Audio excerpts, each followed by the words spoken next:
আমি আরেকটা ভিডিওর জন্য আসছি। আবার গেছে পার্কের লাইভটা দেখাও। নাম্বার তো গেছে আমি এমনি দেখছি এসব হতে পারতাম। আচ্ছা, আপনারা দেখতেছেন, এই যে দেখেন গতকাল রাতের আধারে উনি ওনার লোক দিয়ে এই জিনিসগুলা পরিষ্কার করা হয়েছে। এগুলো কিন্তু মানে আপনার এই এক সপ্তাহ আগের পরিষ্কারকৃত বা আপনার 2-3 দিন আগের পরিষ্কারকৃত না, গতকালকে রাতে চোরের মতো একজন মানুষ, উনি এত বড় মানুষ যে ওনার টাকার কোনো অভাব নাই। উনি কি করছে, এই দিক দিয়ে সুন্দর করে রাতের আধারে মানুষ দিয়ে পানি নিয়ে গেছে। এদিকে আছে,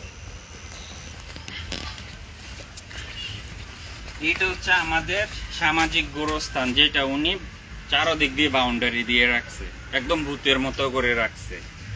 এই যে দেখেন ওনার পানি আসতেছে না, ওনার ড্রেনের পানি, এই যে কি সুন্দর উনি ড্রেন করে দিছে এইখান দিয়ে। এই যে এটা দেখাও ওনার পানি।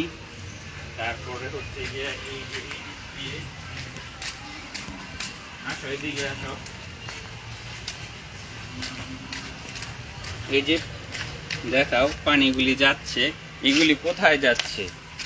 এই পানিগুলি আপনার এই দিক দিয়ে আসতে আসতে পানিগুলা সুন্দর মতো এই দিকে দিয়ে কিন্তু আমার সেই কৃষক, শ্রমিক, খেটে খাওয়া মানুষ যারা আছে, সামনে আসো, এগুলি দেখায়ও যে কৃষক শ্রমিক যারা কাজ করে মেহনত করে ক্ষেতের মধ্যে ফসল ফলায়, গরু বাছুর লালন পালন করে, কৃষি কাজ করে, ওনাদেরকে মেরে কিন্তু এগুলি করতেছে উনি।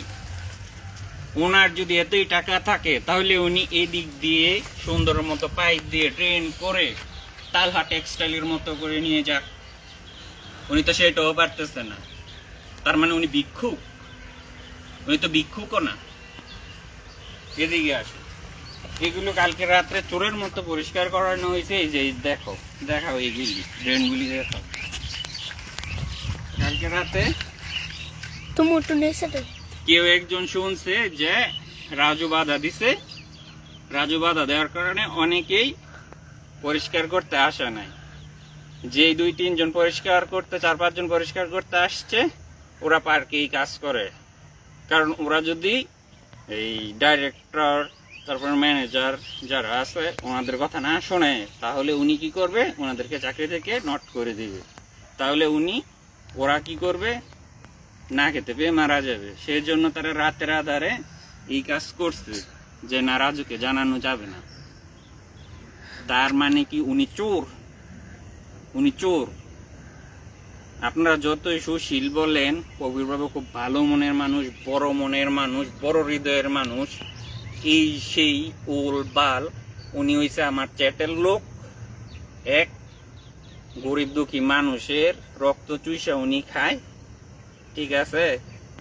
এই এলাকার যতগুলো জায়গা উনি নিছে, আজ পর্যন্ত উনি বলতে পারবে না যে আমি জমি কিভাবে নেয় মানুষ। প্রথমে যদি টাকা থাকে তাহলে কাগজপত্র দেখে ঠিকঠাক করলে রেজিস্ট্রি অফিসে যায়, এক হাতে টাকা দিবে, এক হাতে দলিল করবে।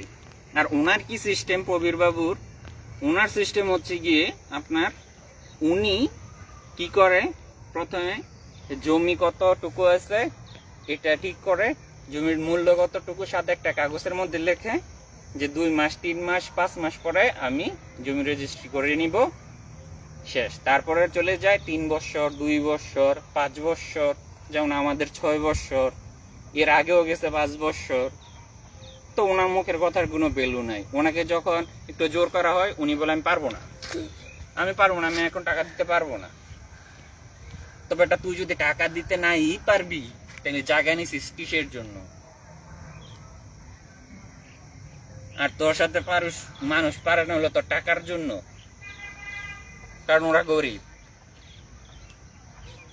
এই যে এইগুলি করা হয়েছে, এই যে দেখা হচ্ছে এই জমিটা, এই জমিগুলি দেখাও। মামা আলোয় না চাষ শেষ?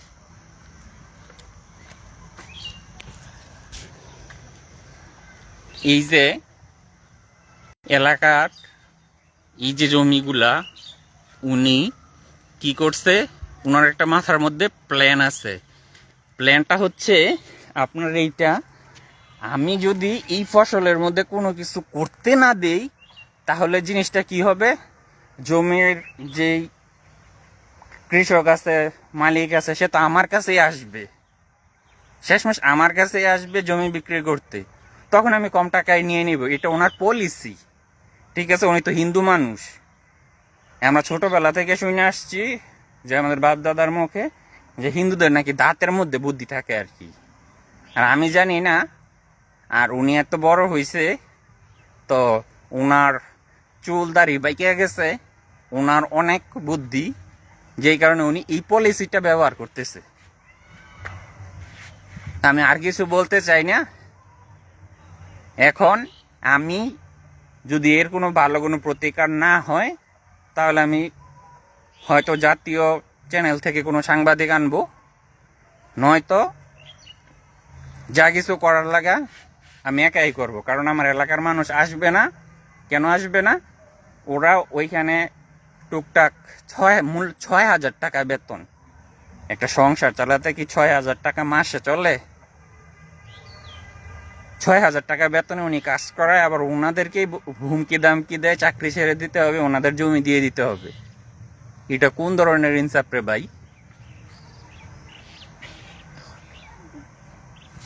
সবাইকে ধন্যবাদ।